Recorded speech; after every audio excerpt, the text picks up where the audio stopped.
च्या जाळ्यात फसलो गेलो आहोत. आता इथे कोणताही प्राणी सुखी नाहीये. इथपर्यंत की स्वर्गलोकाच्या देवतांना पण चैन नाहीये.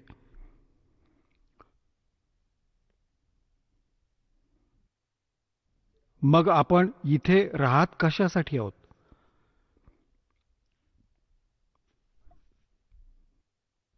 हे आम्हाला पण माहीत नव्हतं. आम्ही या जन्म आणि मृत्यूला आणि संतान उत्पत्ती आणि पालन पोषण, त्यांच्या पालन पोषणाला, विवाहाला, बस याच कामांना अंतिम मानून ठेवलं होतं की आपलं इतकंच कर्तव्य आहे. हे पूर्ण झाल्यानंतर आमचा भलेही मृत्यू होऊ दे. आता परमात्म्याने येऊन ज्ञान दिलंय. आग गए ना बावड़े रहते भी सब जाही, बिन साहेब की बंदगी कहीं ठोड़ ठिकाणा नाही. पहिले निघून गेले. त्यांनी येऊन सांगितले नाही त्यांची काय दशा झाली पुढे. आणि राहिले आहेत जे बाकी शिल्लक आहेत ते पण निघून जातील. म्हणजेच मृत्यू आणि जन्म होत राहणार. बिन साहेब की बंदगी कहीं ठोड़ ठिकाणा ना. परमात्म्याच्या सत्पुरुषाच्या भक्तीशिवाय या जीवाला कुठे स्थायी स्थान नाही प्राप्त होत.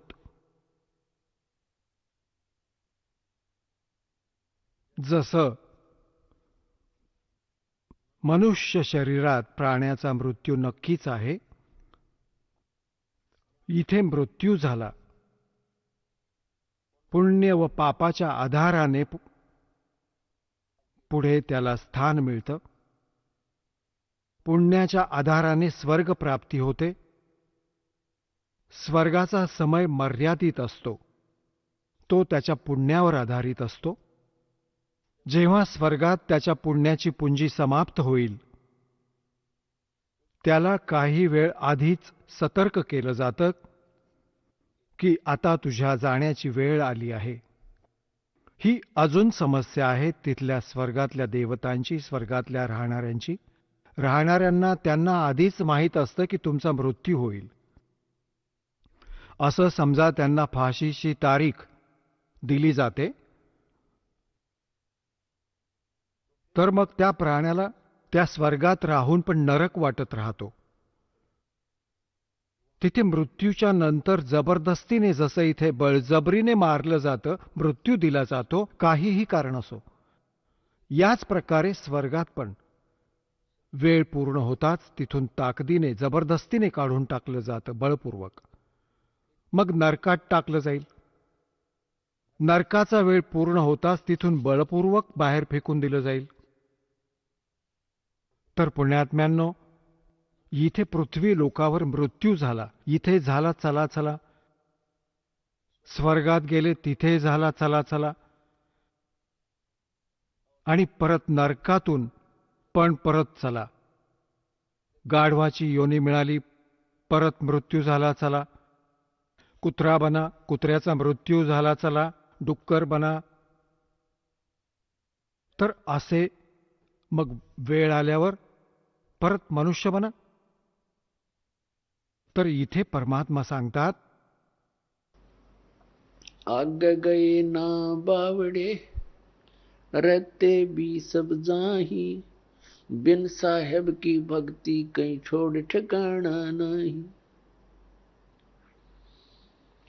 जैसे मोती ओस का ऐसी तेरी आब, गरीब दास करो बंदगी बहुर न ऐसा दाव.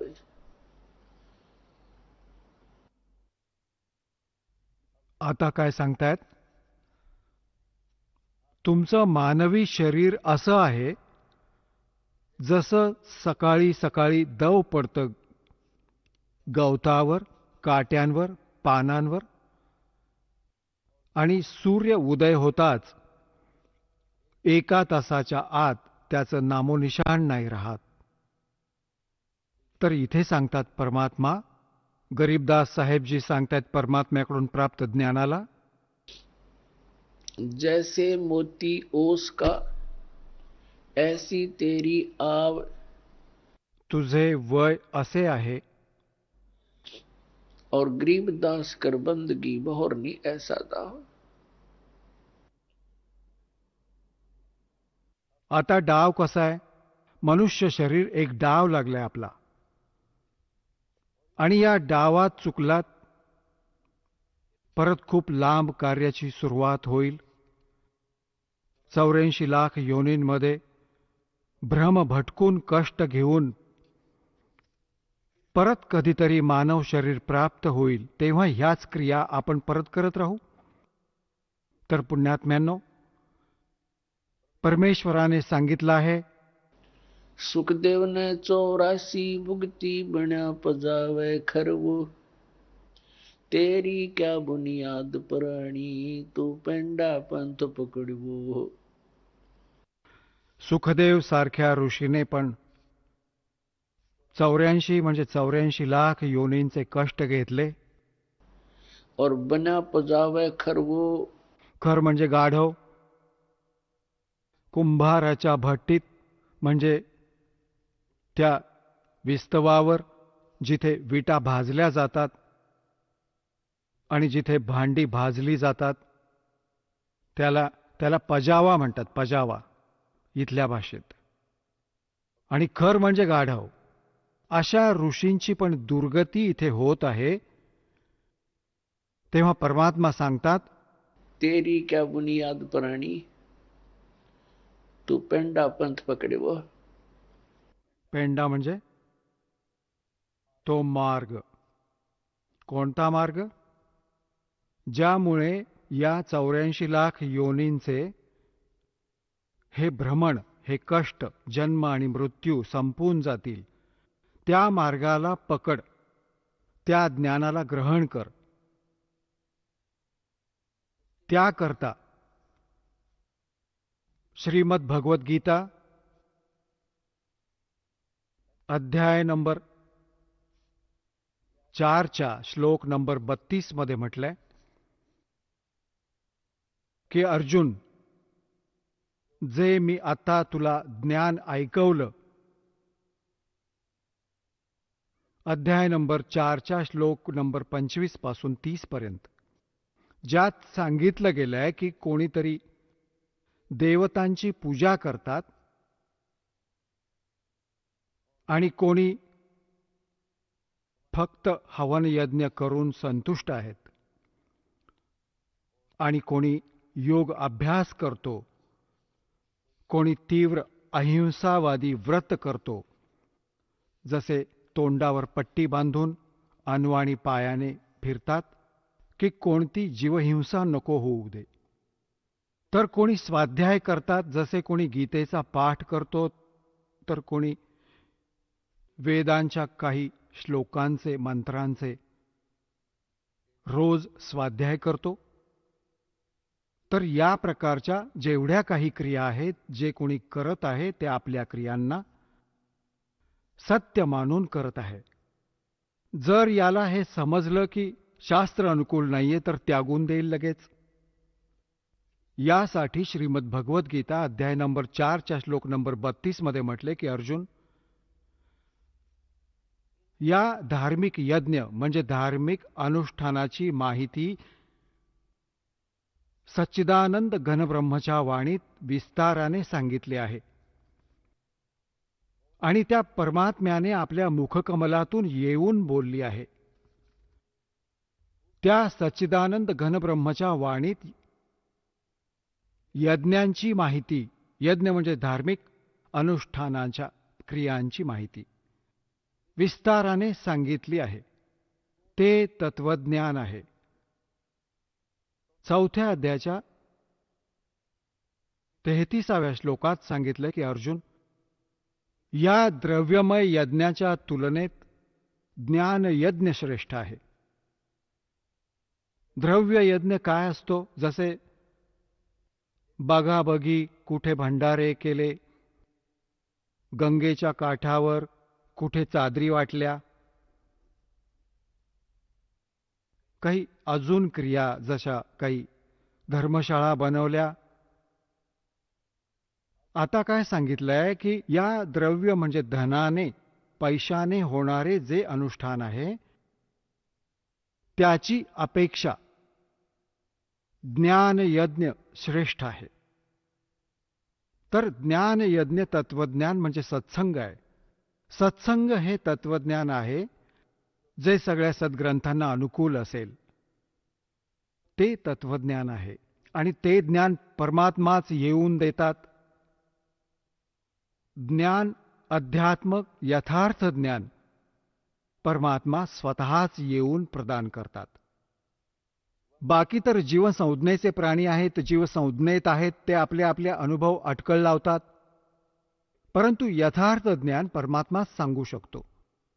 आपल्याद्वारा रचलेल्या सृष्टीला स्वतःच तो ठीक ठीक विस्ताराने सांगतो, असे वेदात प्रमाण आहे.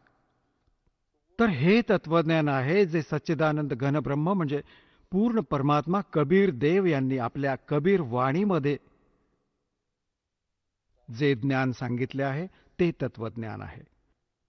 गीता ज्ञानदाता 4थ्या अध्यायाच्या 34व्या श्लोकात म्हणतात की अर्जुन, त्या तत्वज्ञानाला जी सच्चिदानंद घनब्रह्मची वाणी आहे म्हणजे त्या परमात्म्याद्वारे सांगितलं गेलेलं ते तत्वज्ञान आहे, त्याला तू तत्वदर्शी संतांकडे जाऊनच समज. त्यांना दंडवत प्रणाम केल्याने, कपट सोडून त्यांची सेवा केल्याने तो तत्वदर्शी संत तुला परमात्म तत्वाचं ज्ञान देईल. याने हे सिद्ध झालं की गीता ज्ञानदाता सुद्धा त्या तत्वज्ञानाला अपरिचित आहे. अन्यथा हे सांगायची आवश्यकता नव्हती की त्या ज्ञानाला तू तत्वदर्शी संतांकडे जाऊन समज. जेव्हा गीताजींचे 18 अध्याय सांगितले तर एक अध्याय अजून सांगितला असता. जर त्याला ज्ञान असतं तर त्याला ज्ञान नाही. तर पुण्यात्म्यांनो, 15व्या अध्यायाच्या एका मंत्रात म्हणजे एका श्लोकात गीताजींच्या त्या तत्वदर्शी संताची ओळख सांगितली आहे की उलट्या लटकलेल्या संसाररूपी वृक्षाला जो संत विस्ताराने जाणतो, हा उलटा लटकलेला एक पिंपळाचा वृक्ष, संसाररूपी पिंपळाचा वृक्ष तू जाण अर्जुन. वरती मुळे आहेत, खाली तिन्ही गुणरूपी फांद्या आहेत. आणि जो संत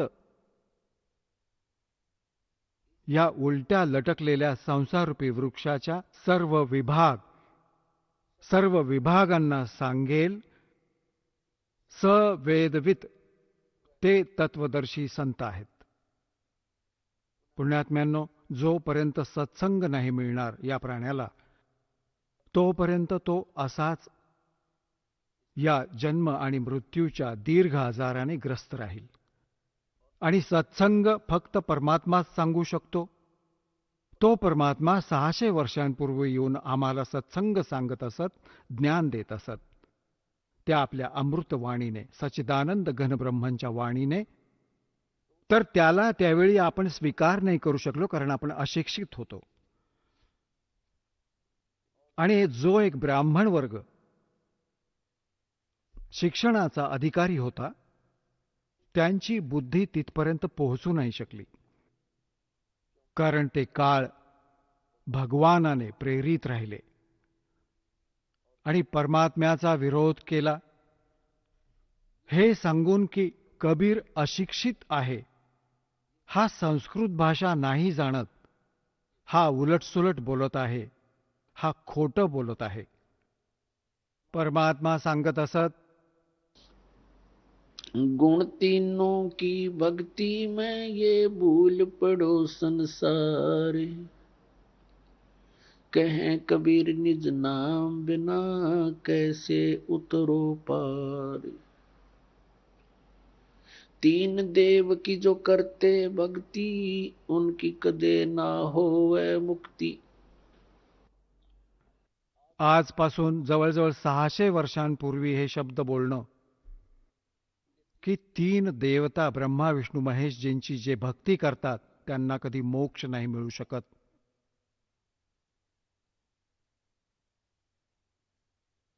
पुण्यात्म्यांनो, 600 वर्षांपूर्वी ही गोष्ट सांगणं आपल्या मृत्यूला आमंत्रण देण्यासारखं होतं.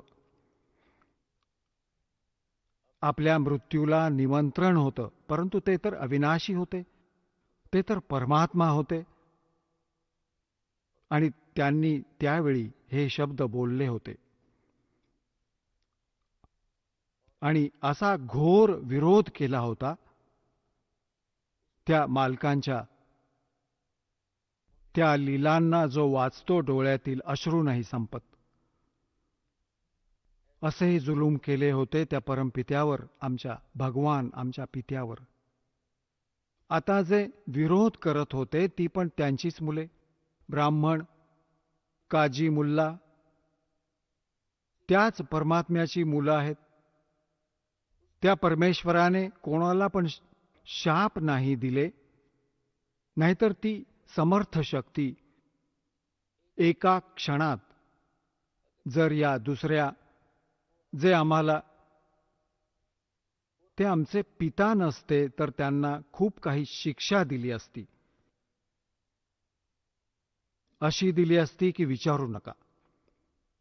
जसे एका वेळेस गोरखनाथांच्या बरोबर चेष्टा केली कोणीतरी आणि त्याला इतका राग आला. जी मंडळी होती त्यांच्याबरोबर 400-500 होती, त्यांनी एक शब्द उच्चारला की उभे आहात तर दगड बनतील आणि बसले आहेत ते सिद्ध. उभे जास्त होते, बसलेले थोडे. तर उभे जितके जितके उभे होते ते सगळे दगडाची मूर्ती बनले. हे तर समर्थ आहेत, काही पण करू शकत होते. परंतु आपला पिता आपल्या मुलांचं अहित नाही करू शकत, जरी त्याने त्याला काही पण किती पण दुःखी करू दे. यामुळे त्या परमेश्वराने कोणालाही शाप नाही दिला, कोणताही शाप नाही दिला, कारण ते समर्थ होते. त्यांना माहीत आहे की ही माझीच मुलं आहेत. काळाची भांग पिऊन माझे शत्रू बनलेत. त्याने आपल्या समर्थतेचे प्रमाण दिले. या सत्कर्माच्या कारणाने त्या परमात्म्याला कोरड्या खोल विहिरीत टाकलं. एक खूप पहिल्यांदा 200-200 फूट खाली खोल पाणी असायचं विहिरीत, आणि कोरडी विहीर ती होती जी खालून ज्याचं पाणी संपलं होतं असं आणि खूप खोल होत असे. त्यात टाकून दिलं. वरून झाड, फांद्या काटेदार, काठ्या, गोटे, खडे, दगड, वाळूने भरले. एका शेख तकी नावाच्या एका दुष्कर्मी व्यक्तीने, तो मुसलमान होता, मुसलमान राजा, दिल्लीचा बादशहा सिकंदर लोधी होता, आणि शेख तकी त्याचा धार्मिक पीर होता, सिकंदर लोधी राजाचा.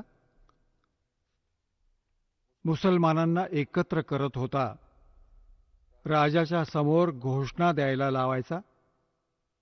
राजा लोकांना बघून घाबरून जात होता आणि ते मनमानी सजा देत होते कबीर परमात्म्यांना. विहिरीत टाकलं, भरून टाकलं पूर्ण. आणि काही वेळानंतर गेले ते सिकंदर लोधीच्याकडे. परमात्मा कबीर देवजी राजाच्या जवळ त्याच्या महालात एका खोलीत विराजमान दिसले. कारण की ते समर्थ आहेत, ते पूर्ण ब्रह्म आहेत, ते समर्थ आहेत. परंतु त्यांच्या लीलांना पाहिलं जातं, वाचतो तर अंगावर काटा येतो. आमचे पिता आमच्या हितासाठी आले होते, आपण त्यांचे शत्रू बनलो. तर त्यावेळी आपण अशिक्षित होतो. आता परमात्म्याने सर्वात आधी ही दया केली, आम्हाला शिक्षित केलं. पुण्यात्म्यांनो, 5500 वर्ष तर कलियुग संपलं आणि त्याच्या आधी गेली किती वेळ, 3 युग गेली. केवळ एक ब्राह्मण वर्गच शिक्षणाचा अधिकारी होता आणि कोणी शिक्षण ग्रहण नव्हतं करत. कारण हे शिक्षण चांगलं नाहीये, हे बेईमान बनवतं प्राण्याला. ही पाप करायला पण कसरत नाही ही व्यक्ती. हे शिक्षण गेले ब्राह्मण समाजात. या शिक्षणाला त्यांनी रोजीरोटीचा धंदाच बनवला आणि पापाचे भागीदार बनू लागले. आता शिक्षण आले सर्व समाजात. किती चतुर बनलो आपण. आपण भले वरून कितीही चांगले दिसलो, सुंदर कपडे घालून, मोठा बंगला, कार घेऊन, आतून किती पोकळ झालो होतो आपण. आमचे विचार ते नाही राहिले जे आमच्या आजोबा पणजोबांचे आपण पाहिले होते. किती माणुसकी होती त्यांच्यात. आता पुण्यात्म्यांनो, आपण जसे वर्तमानाच्या मानवाशी पण आपला संबंध आलाय आणि आजपासून 55 वर्ष 50 वर्ष पूर्वी जेव्हा आम्ही काही जाणण्यायोग्य झालो, ती वेळ पण आम्ही पाहिली आहे. त्यावेळी व आजमध्ये दिवस रात्रीचं अंतर झालं. इतकं पतन झालं आमच्या मानसिकतेमध्ये, आमच्या शिष्टाचारात. याचं कारण हे शिक्षणच आहे. तुम्ही ऑफिसमध्ये जाता, कोणत्याही कार्यालयात, तिथे पण माणसं आहेत. बाहेर रांगेत उभा आहे तो पण मनुष्य आहे. कोणती दयाधर्माची गोष्ट नाही उरली. खात रहा धक्के, लोळण घेऊन विनंती करा त्यांच्यासमोर, दया राहिली नाही. 10 रुपये दिले तर काम करतो, नाहीतर खा धक्के. तर हा अपमान सहन करणं आम्हाला कोणी शिकवलं? या शिक्षणाने शिकवलं. आणि काय करतो त्या पैशाचं आपण? घर बनवतो, बंगला बनवतो, कार खरेदी करतो आणि परत घरात कोणती ना कोणती अशी समस्या, कोणती दुर्घटना घडते, कोणता आजार जडतो. त्या सर्व पैशाला परत आपण असेच, तो पैसा तर राहत नाही, व्यर्थ होऊन जातो. घर बनवलं, मृत्यू झाला. तुम्ही गाढव बनून कुंभाराच्या घरी माती वाहत आहात आणि घर इथे उभं आहे. चाट त्या घराला.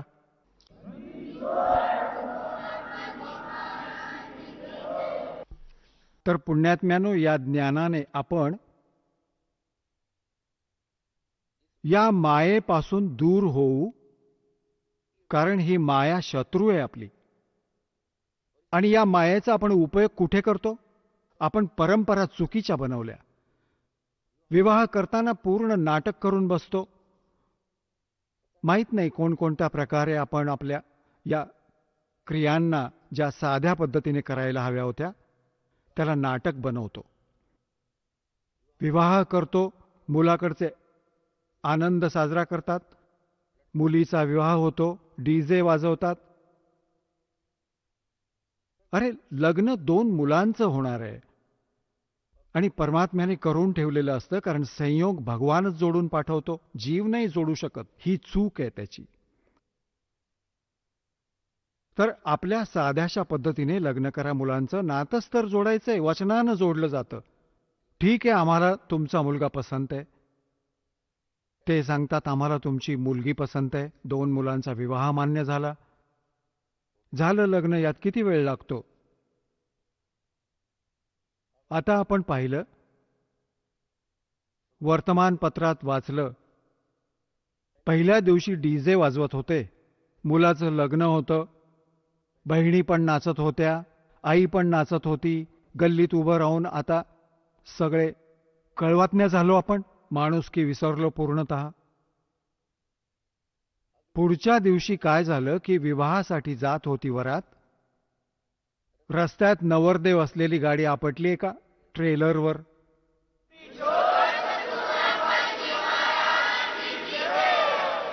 चला आता आपण त्या श्रद्धाळूंचे अनुभव जाणून घेऊयात, ज्यांनी जगद्गुरू तत्वदर्शी संत रामपालजी महाराजांकडून दीक्षा प्राप्त केलेली आहे, तसेच त्यांच्याद्वारा सांगितलेल्या भक्ती मार्गावर चालत आहेत.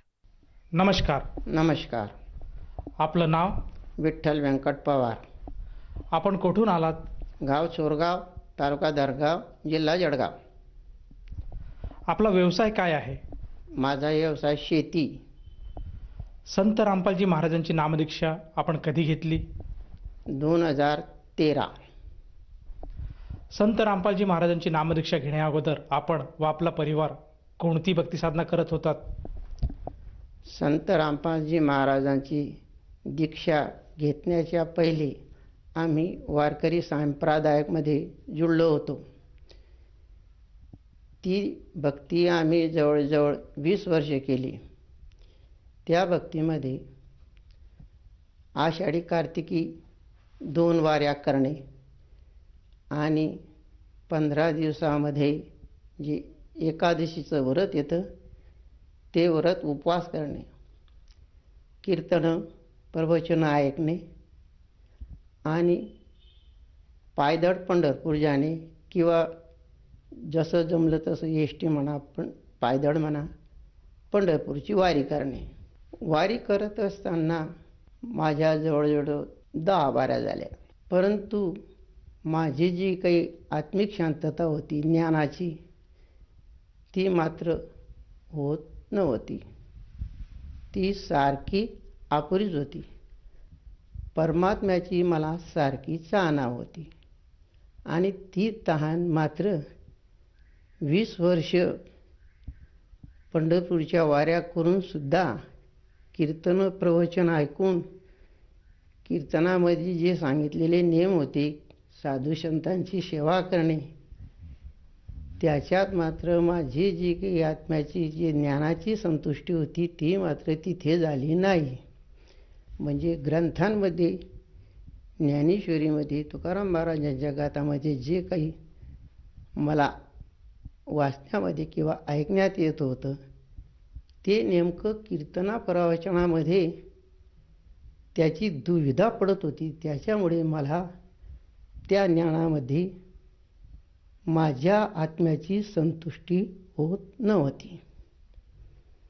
असे माझे आयुष्यातील जवळजवळ 20 वर्ष गेले. मी जळगाव रामद्वारा तिथला सत्संग आमच्या गावामध्ये एक दिवस आला होता. तो सत्संग मी ऐकला. ते सांगत होते तंबाखू, बिडी, मांसाहार किंवा जे अन्य जे नशेली वस्तू आहेत त्यांचं त्यागन करावं लागेल. परमात्म्याची प्राप्ती आम्ही लगेच करून देतो किंवा आमच्या ज्ञानाद्वारे आमच्या भक्ती साधनेमुळे परमात्म्याची प्राप्ती होते. मग मी जेव्हा वारकरी संप्रदायामध्ये होतो तेव्हा मी तंबाखू, बिडी पित होतो. तंबाखू पण सेवन करत होतो, पण मांस मदिरा सेवन करत नव्हतो. मग मी त्यांना विचारलं की तंबाखू का नको. मी केव्हा केव्हा थोडा भरभरीची मंडळीमध्ये, भजन मंडळीमध्ये गांजासुद्धा पित होतो. मग ते म्हणाले की ह्या ज्या नशेल्या गोष्टी आहेत या भक्ती मार्गामध्ये टाळाव्या लागतात. त्याप्रमाणे तंबाखू सेवन करणे, बिडी पिणे, गांजा वगैरे नशिली वस्तू या हानिकारक आहेत शरीराला. मी त्या त्यागल्यानंतर त्यांनी मला नामदीक्षा दिली.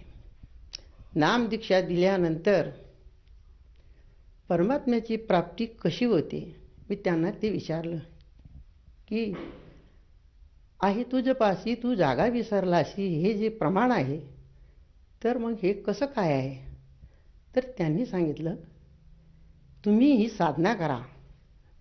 साधनेमध्ये त्यांनी मंत्र कोणता दिला, राम नामाचा जाप श्वास टू श्वासमध्ये. ती साधना आम्ही जवळजवळ 2 वर्ष रटून केली.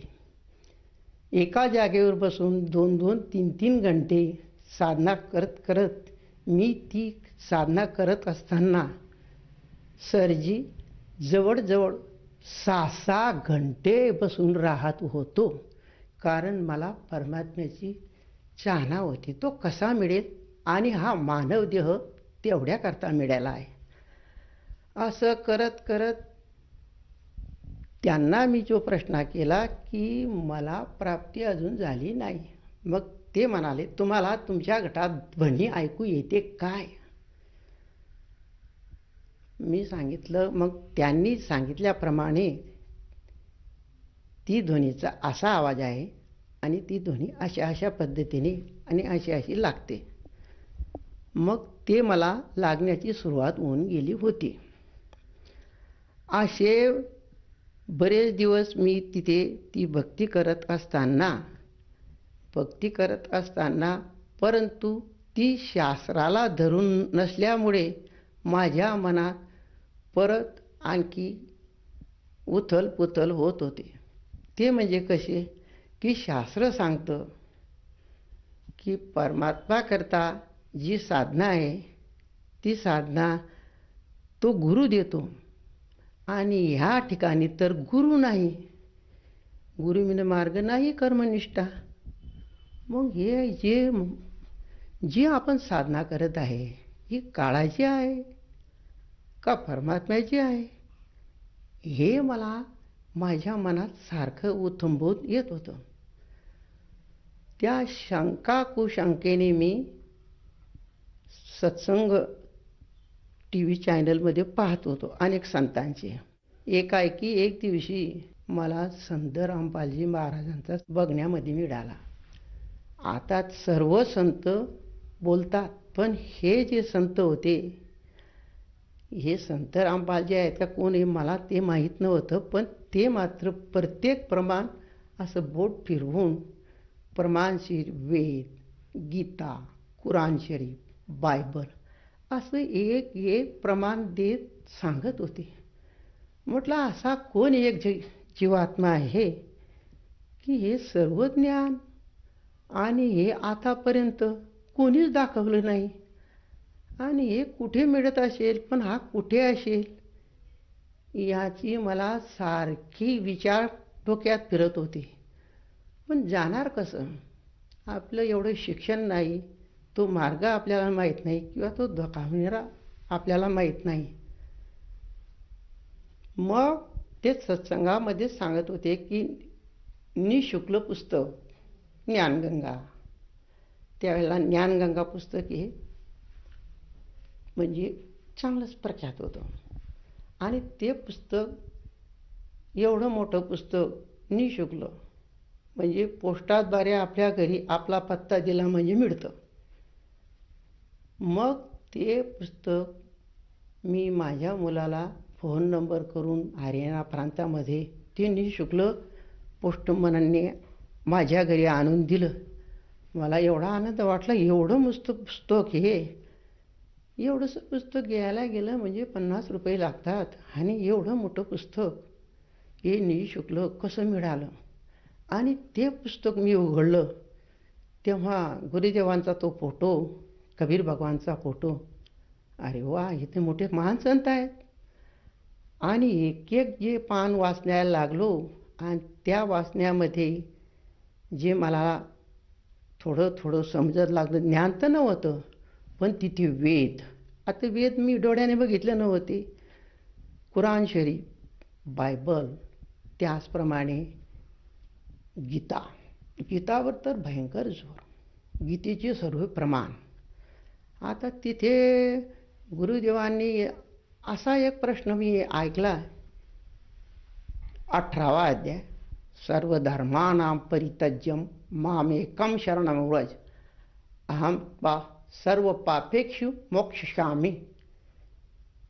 म्हणजे सर्व पापातून मुक्त करणारा असा प्रभू ते त्या सत्संगाद्वारे सांगत होते. मग दररोज त्या सत्संगाद्वारे ऐकता ऐकता माझी चाहना झाली. आणि 2013 22 जुलै मी बरवाला येथे गेलो. सर, जसं तुम्ही सांगत आहात की सत्संगांच्या माध्यमातून आपण संत रामपालजी महाराजांचं ज्ञान ऐकलं, त्याचप्रमाणे ज्ञानगंगा हे पुस्तक आपण निशुल्क मागवलं आणि त्यातलं आपण ज्ञान अर्जित केलं आणि आपल्याला पटलं की संत रामपालजी महाराज ही सद्भक्ती देतात, शास्त्रानुसार भक्ती सांगतात. म्हणून आपण बरवाला स्थित संत रामपालजी महाराजांच्या आश्रमात जाऊन संत रामपालजी महाराजांची गुरुदीक्षा घेतली, गुरुमंत्र घेतला. तर मला असं विचारायचं आहे, जेव्हा आपण ही सद्भक्ती स्वीकारली, संत रामपालजी महाराजांची गुरुदीक्षा घेतली, त्यानंतर आपल्याला व आपल्या परिवाराला काय काय लाभ प्राप्त झालेत? जेव्हा मी ही गुरुदीक्षा घेतली त्यावेळेला एवढा मोठा लाभ, तो म्हणजे परमोक्ष. त्या परमोक्षाकरिता जेवढे ऋषी मुनी त्यांना सुद्धा मिळाला नाही असा तो परमप्रतापी लाभ, तो परमोक्षाचा लाभ संत रामपालजी महाराजांनी पहिला लाभ तो मिळाला. नंतर दुसरा, माझ्या घरातील मला 3 मुलं, 4 नातू, 3 नाता असा माझा परिवार आहे.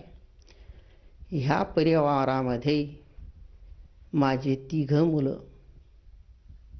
हे मी नामदीक्षा घेतल्यानंतर व माझ्या भगतमतीने नामदीक्षा घेतल्यानंतर यांनी सुद्धा नशेपासून ते दूर होऊन गेले. हा दुसरा लाभ. तिसरा लाभ, आता जी विद्यार्थी म्हणजे जे नातू आहेत माझे, ते नातू, जो मोठा मुलाचा मुलगा आहे तो BSc ॲग्री झाला आहे, दुसरा जो आहे तो ग्रॅज्युएट झाला आहे, माझे नातू, त्यांनी सुद्धा सत्संग प्रवचन ऐकता ऐकता गुरुदेवांचे त्यांनी सुद्धा ही नामदीक्षा घेतली. हा तिसरा लाभ झाला. आता लाभ सांगितल्यानंतर हे मायेचे लाभ झाले बघा. मग सरजी, तिसरा लाभ जो झाला, मी 2014 मध्ये जेव्हा बरवाला आश्रमला गेलो होतो, तिथं आम्ही 4 दिवस सत्संगामध्ये 3 दिवस ऐकले. 4थ्या दिवशी सकाळी आम्हाला निःशुल्क तिथून आश्रमातून निःशुल्क गाड्या जिंदपर्यंत येत होत्या. जिंद ते बरवाला जवळ 45 ते 50 किलोमीटर अंतर होतं. तिथून गावी निघालो, घरी यायला निघालो, त्यावेळी माझी अचानक तब्येत बिघडली. तब्येत बिघडल्याबरोबर माझ्यासोबत 3 भगत दुसरे होते गावातले, ते पण माझ्याच वयाचे होते, 60 वर्षाचे पुढील. 2 भगत होते, त्यांच्याजवळ एकाजवळ बॅगा दिल्या. एक तिकीट काढायला प्लॅटफॉर्मवर गेला. एक म्हणे याची तब्येत जास्त झाली आहे, याला मी दवा पाणी करून जिंदा हॉस्पिटलमधून, कुठलं तरी हॉस्पिटल असेल जवळपास स्टेशनाजवळ, तिथून दवा पाणी घेतो आणि लगेच आपण जी गाडी येईल त्या गाडीत बसून आपला रस्ता क्रमण करू. पण झालं विपरीत. म्हणजे माझी तब्येत क्षणाक्षणाला बिघडत चालली. अशी बिघडली तर मला काय झालं ते सुद्धा समजेना. मला रिक्षामध्ये टाकलं गेलं. रिक्षामध्ये टाकल्यानंतर जिंदा हॉस्पिटल म्हणजे सरकारी हॉस्पिटलमध्ये नेलं गेलं. आधी मला खाजगी हॉस्पिटलवाल्याने नाही सांगून दिलं, कारण याला पैसे भरपूर लागतील, आवाक्याची बाहेरची केस आहे, म्हणून मला सरकारी हॉस्पिटलमध्ये दाखल केलं. तिथं गेल्यानंतर 2 सलाया चढवल्या. त्या 2 सलाया ज्यापर्यंत लागल्या तोपर्यंत मी शुद्धीत होतो. परंतु माझी जी तब्येत होती, मला ज्या जासना होत होत्या त्या भयंकर होत होत्या. मला ते माझे सोबतचे जे भगत होते ते विचारत होते की आम्ही घरवाल्या लोकांना काही संदेश पाठवू काय. त्यांना सांगितलं की माझे अंतिम श्वास चालत आहे, मी आता ह्या लोकातून निघत आहे हे मला जाणवत होतं. माझे श्वास बंद झाले. ते म्हणजे माझे श्वास बंद झाले मला कसा कळालं. त्यांनी मला नंतर हा वृत्तांत सांगितला. माझे जेव्हा श्वास बंद झाले तेव्हा त्या अर्ध्या सळया माझ्या पलंगाच्या वर टांगलेल्या होत्या. मग त्यांनी आश्रमाकडे फोन लावला व डॉक्टरांना विचारलं. त्यांनी तर काढून घेतल्या. बोले ये तो मर गया है, इनकी डेट हो गई है. ते रडायला लागले. याची डेट झाली. अहो आम्ही महाराष्ट्रातली, इथून आमचं जे मूळ गाव आहे ते जवळजवळ 1400 किलोमीटर आहे.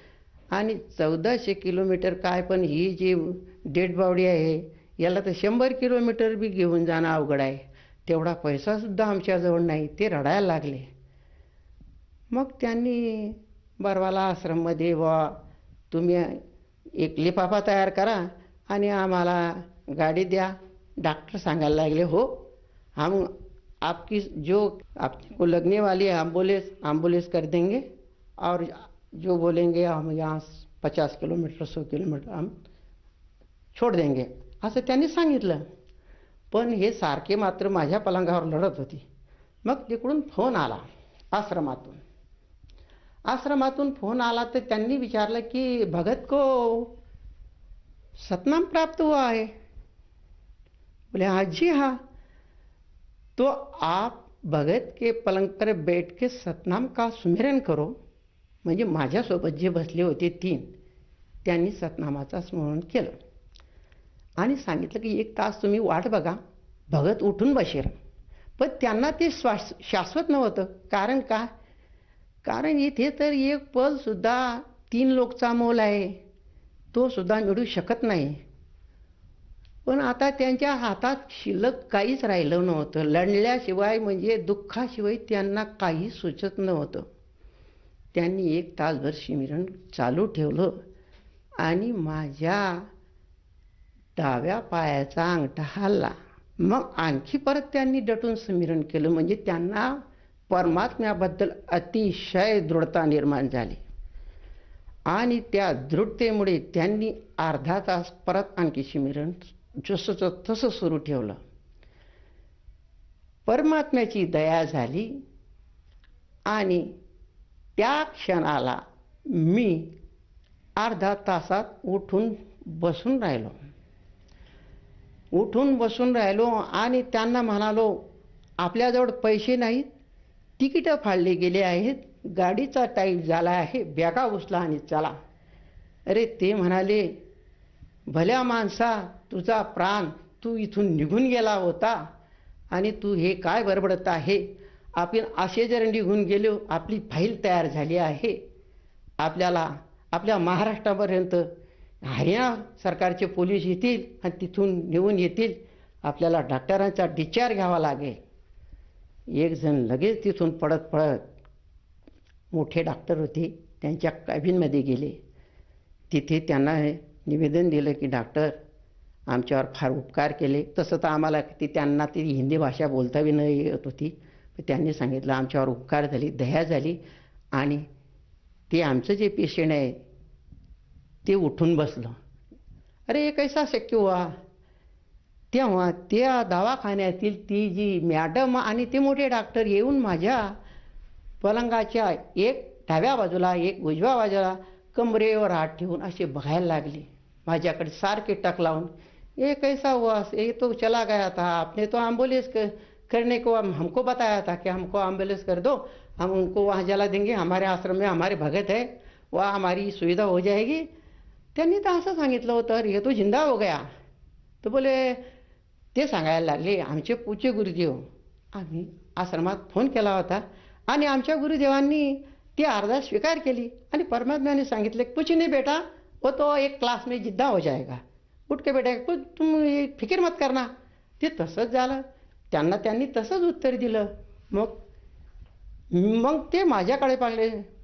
डॉक्टर आणि ते मॅडम म्हणजे डॉक्टरीनबाई जी मोठी प्रमुख आहेत त्यांना मी निवेदन केलं, आमच्याजवळ एवढे पैसे नाहीत, तिकीट फाडले गेले आहेत, तुम्ही आम्हाला ज्या वेळेला ॲडमिट केलं त्या दिवस 3 दिवस सांगितलं होतं की 3 दिवस हे पेशंट को हलाना नहीं है, आता आम्हाला तुम्ही डिस्चार्ज द्या आणि दवा पाणी देऊन आम्ही आता जे येईल त्या गाडीने निघून जाऊ, म्हणजे आम्हाला तेवढे पैसे वाचतील, कारण पैसे तर तेवढेच आहेत आमच्याजवळ जेमतेम.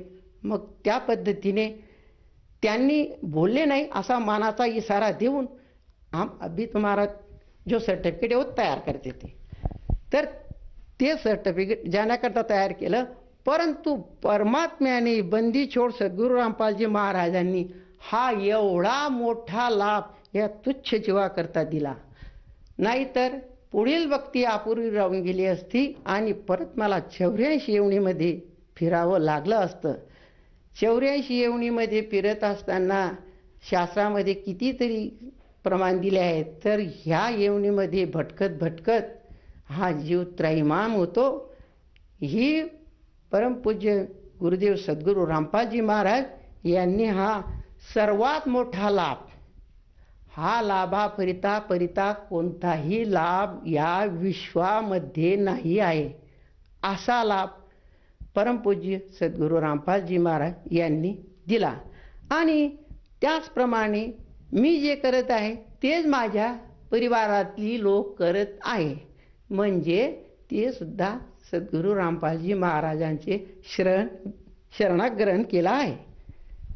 सर, जसं तुम्ही सांगत आहात की संत रामपालजी महाराजांच्या शरणात आल्यानंतर आपल्याला व आपल्या परिवाराला बरेचसे लाभ प्राप्त झालेत. मुख्य म्हणजे संत रामपालजी महाराजांच्या दयेने आज आपल्याला पुनर्जन्म प्राप्त झाला आहे सद्भक्ती करण्यासाठी. मला असं विचारायचं आहे की जो अनुभव आज आपण सांगितला आहे, जो दृष्टांत आपण आज दिला आहे, त्या घडीला आजच्या डेटला किती दिवस पालटले आहेत आणि आज आपली परिस्थिती कशी आहे? सर, मला इथून देह सोडायला 2013 मध्ये ही घटना बरवाला जिंदमध्ये जिंदा हॉस्पिटलला झाली होती. त्यापासून आज दिवस म्हणजे 2020 जवळजवळ 7-7.5 वर्ष झाले आहेत. या 7-7.5 वर्षामध्ये मला एवढे लाभ झाले ते माझ्याने सांगले जाणार नाहीत. मला आणि सर्व कुटुंबाला ते लाभ असे झाले जसे मला जीवदान मिळालं. दुसरी गोष्ट, माझे नातवंड होते, ते ज्या शाळेमध्ये होते, जे शिक्षण जे घेत होते, त्या शिक्षणामध्ये त्यांना चांगल्या प्रकारचे मार्क मिळून ते पास पण झाले. आणि माझा व्यवसाय जो शेतीचा आहे, त्या शेतीच्या व्यवसायामध्ये माझी अधिक वृद्धी झाली. म्हणजे जसं जमीन वाढली, काही जे घराचे राहण्याची ज्या जागा होत्या त्या मातीच्या भिंती होत्या, मातीचे घरं होते, ते पक्के घरं सर्व मुलांकरता पक्के घरे झाले. परत ज्या काही शेती होती पारंपरिक व्यवसायाची, त्या शेतीमध्ये बी 5-6 एकर शेती वाढली. सर, जसं तुम्ही सांगत आहात की संत रामपालजी महाराजांच्या दयेमुळे आज आपल्या परिवाराला बरेचसे अनुभव अनुभवायला मिळाले.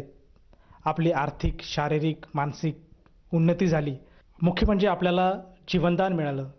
तर या अनुषंगाने आपले जे मित्रपरिवार आहेत, आपले जे पूर्वीचे गुरुबांधव आहेत, त्याचप्रमाणे जो श्रोतावर्ग आज आपल्याला बघत आहेत, त्यांना आपण प्रामुख्याने काय संदेश द्याल?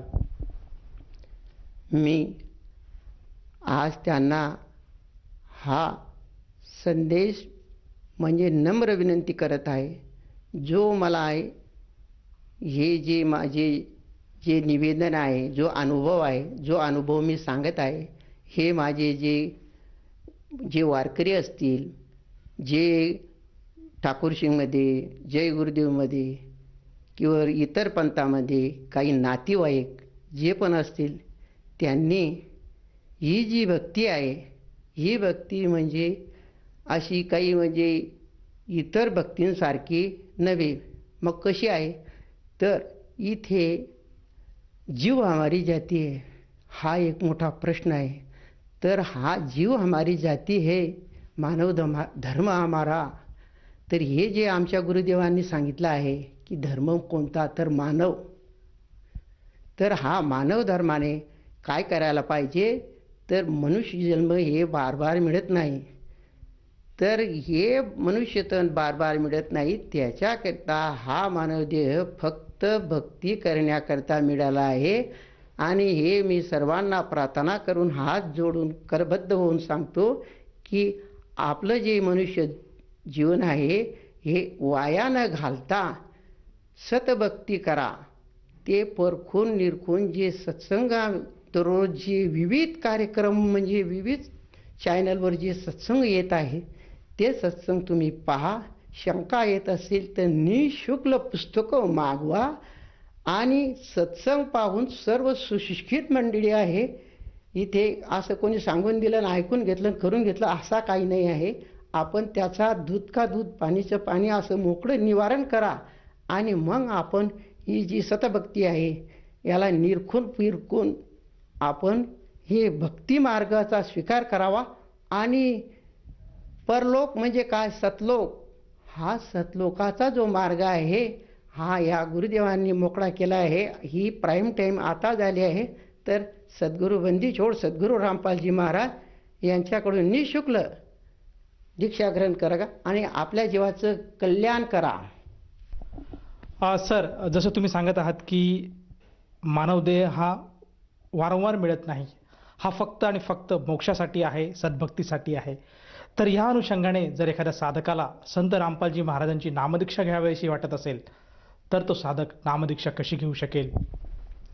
संपूर्ण भारतात नव्हे परक्या प्रांतात सुद्धा प्रत्येक प्रांतामध्ये भारतामध्ये जसं महाराष्ट्र, उत्तर प्रदेश, मध्य प्रदेश, राजस्थान अशी सर्व जे काही प्रांत आहेत या प्रांतामध्ये प्रत्येक जिल्ह्यामध्ये नामदान केंद्र निःशुल्क परमपूज्य संत रामपालजी महाराज यांनी उघडून ठेवले आहे. कुठलेही काही पैसा न देता आपण तिथे जवळच्या नामदान केंद्रावर नामदीक्षा घेऊन आपल्या जीवाचं कल्याण करावं हीच मी सर्व जगासमोर प्रार्थना करतो. आपल्या टी व्हीवर कार्यक्रम येत असतो, तो कार्यक्रम आपण बघा. बघितल्यानंतर तिथे फोन नंबर येतात, ते फोन नंबर लावून आपल्याला घरबसल्या उत्तर येईल की तुमची इच्छा असेल तर जवळच्या 10 किलोमीटर 5 किलोमीटरवर जे नामदान सेंटर आहे त्या नामदान सेंटरवर जाऊन आपण नामदीक्षा घेऊ शकता. धन्यवाद. सद्गुरुदेव की जय. सत्साहेब.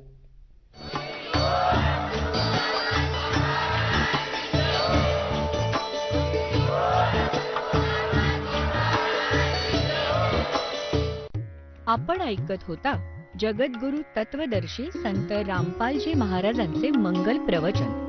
निःशुल्क नामदीक्षा प्राप्त करण्यासाठी आणि अधिक माहितीसाठी संपर्क करा 7030303951 7030303952. आमची वेबसाईट आहे www.jagadgururampalji.org.